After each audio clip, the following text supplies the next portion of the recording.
আপনাকে আপনি আপনার ব্যস্ততার মধ্যে আমাদেরকে সময় দিয়েছেন, সেজন্য আমরা আপনাকে কৃতজ্ঞতা জানাই। আপনাকে আসলে প্রশ্ন করার আগে আপনাকে আমি বলে রাখি যে আপনাকে নিয়ে কিন্তু অনেকের অনেক রকম কৌতূহল নিয়ে আসলে অনেক বেশি কৌতূহল থাকা শুরু হয়েছে, আপনি নিশ্চয়ই জানেন। তারপর আপনার জন্য একটু বলছি যে the man in the middle is Mahfuz Abdullah. You can say he was a brains behind the student revolution.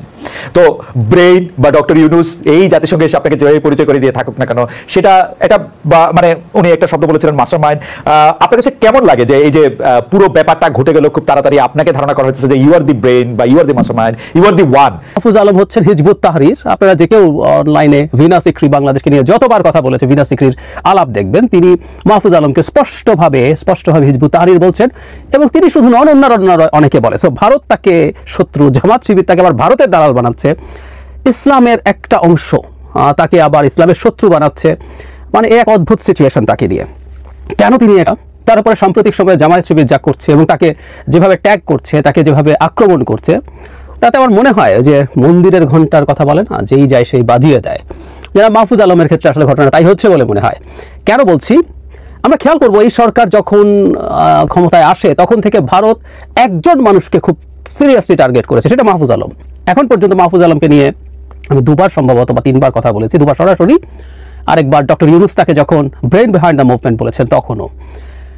আমি পছন্দ করি তিনি তার কিছু আচরণ, তার কিছু বক্তব্য। যেমন ধরুন, তিনি উপদেষ্টা হওয়ার আগে বা প্রথম তো যে প্রধান উপদেষ্টার বিশেষ উপদেষ্টা বা কিছু একটা হয়েছিলেন, তারপর এখানে তথ্যতে গেলেন। উপদেষ্টা হওয়ার আগে তিনি জুলাই গণপরিষদে একটা বক্তৃতা করেছিলেন। এই বক্তৃতাটা যে কেউ দেখতে পারেন।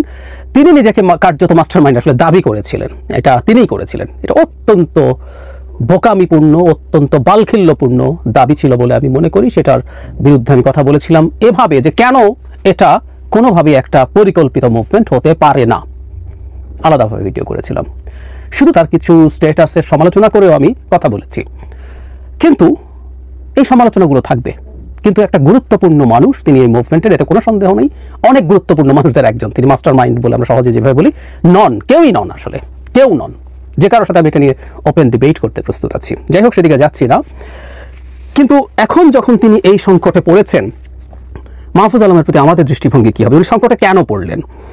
ওনার সংকটের কারণ হচ্ছে তিনি প্রথম একটা ফেসবুক স্ট্যাটাস দিয়েছিলেন, সেটা একটা অংশ আমি একটু পড়ি। তিনি বলছেন এভাবে, ৭১-এর প্রশ্ন মীমাংসা করতেই হবে, যুদ্ধাপরাধের সহযোগীদের ক্ষমা চাইতে হবে, বাংলাদেশে রাজনীতি করতে হলে পাকিস্তান পন্থা বাদ দিতে হবে, পাকিস্তান এদেশে গণহত্যা চালিয়েছে, সহযোগীদের ইনিয়ে বিনিয়ে গণহত্যার পক্ষে বয়ান উৎপাদন বন্ধ করতে হবে, জুলাইয়ের শক্তির মধ্যে সাফ দিলে আসতে হবে। আর এরপর মুজিববাদী বাম, মানে উনি দুইটা গ্রুপকে টার্গেট করেছেন।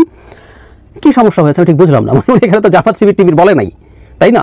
উনি বলেছেন যারা পাকিস্তানকে ওই গণহত্যা সমর্থন করেছে। কিন্তু যেটা হয়, ঠাকুর ঘরে কেড়ে আমি কলা খাই না, জামাত শিবির খেপে গেল এবং বিভিন্ন জামাতের এবং শিবিরের অ্যাক্টিভিস্ট তাকে আক্রমণ করতে শুরু করলেন মারাত্মকভাবে, ভয়ঙ্করভাবে, এবং নানান ছবি আনতে শুরু করলেন। উনি মাদ্রাসায় পড়েছেন, মাদ্রাসার যে তার প্রথাগত পোশাক পরা, সেই ছবি সামনে এনে তাকে কি প্রমাণ করতে চাইলেন জানি না। শিবিরের কোচিংয়ে উনি কোচিং করেছেন, সেখানে পুরস্কৃত হয়েছেন। শিবিরের কোচিং, ওই কোচিং আমি চিনি, ওই কোচিংয়ের নন শিবির বহু মানুষ কোচিং করে। আর আমরা এইভাবেও বলি, কেউ যদি আগে শিবির থাকে, তিনি যদি সেটা থেকে বেরিয়ে এসে এক্স শিবির না হন, মানে শিবির থেকে বেরিয়ে আসলে একটা গ্রুপ আছে, একটা বর্গ আছে এক্স শিবির, এরা আসলে শিবির, কিন্তু উনি পুরোপুরি ধুয়েন্তার মধ্যে ঢোকেন। সমস্যা কোথায়? আমি ব্যক্তিগতভাবে এরকম লোকজনকে চিনি যারা শিবির করতেন, এরপর এখান থেকে একেবারে ধুয়ে মুছে সাফ হয়ে এসছেন। আবারও বলছি, এক্স শিবির সব শব্দ না, ওনাকে আমি এক্স শিবির বলবো না যদি শিবির থেকেও থাকেন। কিন্তু তারা এগুলো আনলেন এবং তীব্রভাবে আক্রমণ করতে শুরু করলেন। শুধু তাই না, তাকে নিয়ে একটা কথা রটানোর চেষ্টা হলো, সেটা হচ্ছে আওয়ামী লীগকে নিষিদ্ধ করা নিয়ে ক্যাবিনেটে যখন আলোচনা হয় তখন নাকি মাহফুজ আলম সেটার বিরোধী, ফলে অনেকেই হুমড়ি খেয়ে পড়ে। আমি পরে দেখলাম আরেকজন ছাত্র উপদেষ্টা জনাব আসিফ মাহমুদ সেটাকে নাকচ করেছেন, তাকে স্ট্যাটাস দিতে হয়েছে এবং মারাত্মক আক্রমণের মুখে তিনি পড়েন। এরপর তিনি যেটা করেছেন, আমি মনে করি এটা বোকামি, বয়সের দোষ, ঠিক হয়নি তার স্ট্যাটাসটা ওভাবে দেয়া। উনি বিরক্ত হয়েছেন, কিন্তু স্ট্যাটাসটা উনি পরে ডিলিট করে দিয়েছেন কয়েক মিনিটের মধ্যে। কিন্তু যেটা হয়, এটা স্ক্রিনশটের জমা নয়, স্ক্রিনশটটা ছড়িয়ে পড়ে চারদিকে। তিনি লিখেছেন, আমাকে নিয়ে নোংরামি করতেছো, ঝামেলা নাই, ফ্যামিলিটাইও না, যুদ্ধাপরাধের সহযোগী রাজাকারেরা, এটা লাস্ট ওয়ার্নিং। আর যে ছুপা শিবিরে সরকারের পথ বাগাইছো আর বিভিন্ন সুশীল ব্যানার খুলে পাকিস্তান পন্থা জারি রাখছো, তোমরা তোমাদের পূর্বপুরুষ রাজাকারা দালালদের তুলনায় অধিক ভুগবা, যারা বিত নাগরিক মনে করি না। পাকিস্তানপন্থীরা যেখানেই থাকবে সেখানেই আঘাত করা হবে, আমৃত্যু ঢাবিতে রাজাকারদের আগে ঠেকানো হবে, যারা এদের স্পেস দিছে গত দিছে, তাদের জন্য গত 50 বছরের তুলনায় অধিক জিল্লতি অপেক্ষা করছে। একজন উপদেষ্টা, তিনি রাষ্ট্রের দায়িত্বে আছেন, তিনি তার ব্যক্তিগত ক্ষোভ যেভাবে উগরে দিয়েছেন অত্যন্ত অ্যাগ্রেসিভ ভাষায়, এটা খুবই অসৌজন্যমূলক হয়েছে আমি মনে করি। তারা রাজনীতিতে আছেন, সরকারে থাকা মানে রাজনীতিতে থাকা, এবং সমস্ত রাজনীতি করবেনও অ্যাক্টিভলি। এরপর গায়ের চামড়া মোটা করতে হবে, গায়ের চামড়া মোটা করতে হবে। কিন্তু তিনি আসলে সম্ভবত খুবই অস্থির বোধ করেছেন এই কারণে। এখন তিনি কেন আক্রমণের শিকার হয়েছেন, এবং আমরা পরে খেয়াল করব, তিনি শুধু নন, নেতাকর্মীরা অ্যাক্টিভলি এরপর জামায়াত শিবিরের বিরুদ্ধে তারা বক্তব্য দিতে শুরু করেছেন। শুধু সেটা না, এখানে একটা গুরুত্বপূর্ণ ইস্যু আছে, সেটা আমি আলাদাভাবে কথা বলতে চাই। শাহবাগে যে একত্রিত হয়েছিলেন সেই ব্যাপারে এনসিপি নিজে একটা আলাদা স্টেটমেন্ট দিয়ে তাদের অবস্থান ব্যাখ্যা করেছে। এটাও কেন করছেন, কি কারণে? মাহফুজ আলম আসলে অ্যাটাক্ট হয়েছেন ওটার একটা অংশ হিসেবে, কারণ মাহফুজ আলম শিবিরকে, বিশেষ করে ৭১কে যখন আলাদা করে ডিফাইন করতে বলছেন, ওটাকে আলাদাভাবে নেগোশিয়েট করতে বলছেন, এবং তিনি পাকিস্তানের গণহত্যার সমর্থনকারীদের ক্ষমা চাইতে বলেছেন। আমি ক্ষমাটা মানাতো, যদি কেউ ফৌজদারি অপরাধ করে থাকে তাদেরকে তো আসলে ক্ষমা চাইলেও হবে না, তাদের ফৌজদারি অপরাধের জন্য বিচার হতে হবে। ফৌজদারি অপরাধ কখনো তামাদি হয় না, তাই না?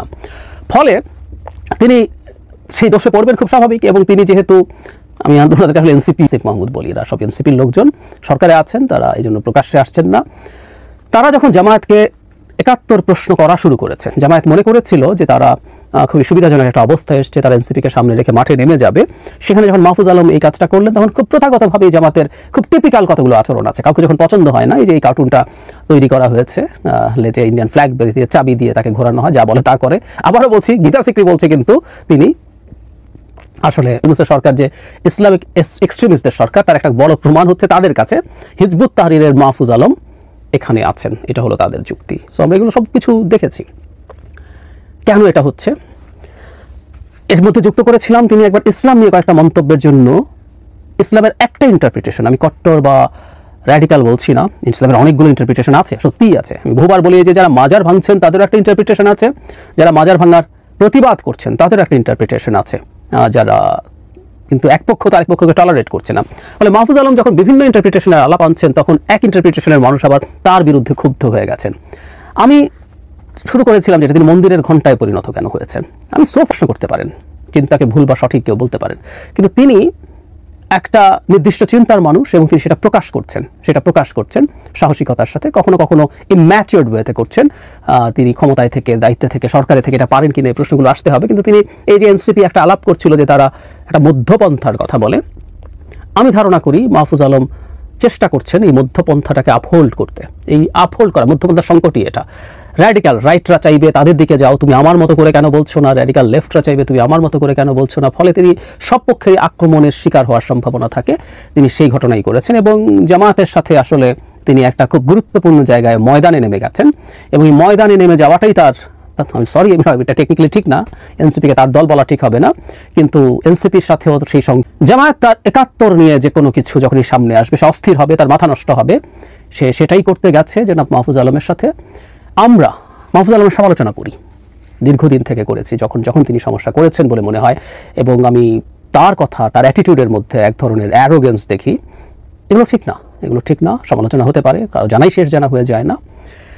কিন্তু এই প্রসঙ্গে এবার তিনি এটা নিয়ে যেটা করেছেন, সেই পরের স্ট্যাটাসটার কথা বলছি, যেটা উনি ডিলিট করে দিয়েছেন, নিজে রিয়ালাইজ করেছেন যে এটা ঠিক হয়নি, এ ধরনের কাজে তাকে সতর্ক থাকতে হবে। কিন্তু ৭১ নিয়ে তিনি যা বলেছেন, আমরা ভীষণভাবে তার পক্ষে আছি। যারা মাহফুজ আলমকে হুমকি দিচ্ছেন, যারা মাহফুজ আলমকে এটা করবেন সেটা করবেন বলছেন, ইত্রামি করছেন, এগুলো বন্ধ করতে হবে। বাংলাদেশের রাজনীতি করব, কিন্তু বাংলাদেশের অস্তিত্বের সময়টা স্বীকার করি না, বাধা দিয়েছি, এবং সেখানে কোনো রিপেন্টেন্স নাই। আমরা প্রায় অনেকে বলতে শুনি আওয়ামী লীগের কোনো অনুতাপ নাই, ক্ষমা নাই। সেটা ছাড়াই রাজনীতি করা যাবে, সেটাকে চাপা দেব ২৪ দিয়ে, যেহেতু ২৪ আবার খানিকটা প্রভাব আছে, খানিকটা, যদি তারা ভাব ধরেন সব কিছুই তারা, খানিকটা প্রভাব তাদের যেহেতু আছে, সুতরাং ২৪ দিয়ে ৭১কে ধামা চাপা দেব। No way. মাহফুজ আলম এরকম আরও অনেকেই প্রত্যেকটা গুরুত্বপূর্ণ পয়েন্ট, ৪৭ আমাদের জন্য গুরুত্বপূর্ণ। মজার ব্যাপার, সেই সময় জামায়াতিরা পাকিস্তান চান নাই, তারা চেয়েছেন ভারত থাকুক। প্রত্যেকটা জায়গায় তারা বিট্রে করেছে জাতির সাথে। আমাদের ৪৭ গুরুত্বপূর্ণ, ৪৭ আমাদের স্বাধীন রাষ্ট্র হওয়ার পথে প্রথম পদক্ষেপ। আমরা প্রথম স্বাধীন রাষ্ট্র হয়েছিলাম, নাগরিক হয়েছিলাম ৪৭-এ। তারপর আমাদের ৭১, প্রত্যেকটা ল্যান্ডমার্কস, আমাদের ৯০, আমাদের ২৪, প্রত্যেকটা গুরুত্বপূর্ণ। এবং আমি আগেও বলেছি, আমি একটা কলাম লিখেছিলাম যে ভবিষ্যতে বাংলাদেশে যতগুলো ন্যায্যতার লড়াই থাকবে, আমাদের যতগুলো লড়াই, ইস্যুতে সমস্যা, আমরা যতবার আমাদের সেই লড়াইটা করবো, এটা ৭১-এর এক্সটেনশন। আমরা সাম্য, মানবিক মর্যাদা, সামাজিক ন্যায় বিচারের জন্য যে রাষ্ট্র তৈরি করতে চেয়েছি, সেখানে যখনই বাধা আসবে, যখনই আমরা লড়াই করবো, ওটা ৭১-এর একটা এক্সটেনশন। ৭১ বাদ দিয়ে 100, 200, 500 বছর পরও আসলে বাংলাদেশ হবে না। যদি এটা অন্য ল্যান্ড হয়ে যায়, অন্য কারো দখলে চলে যায়, সেটা আরেক আলাপ, কিন্তু এর আগ পর্যন্ত হবে না।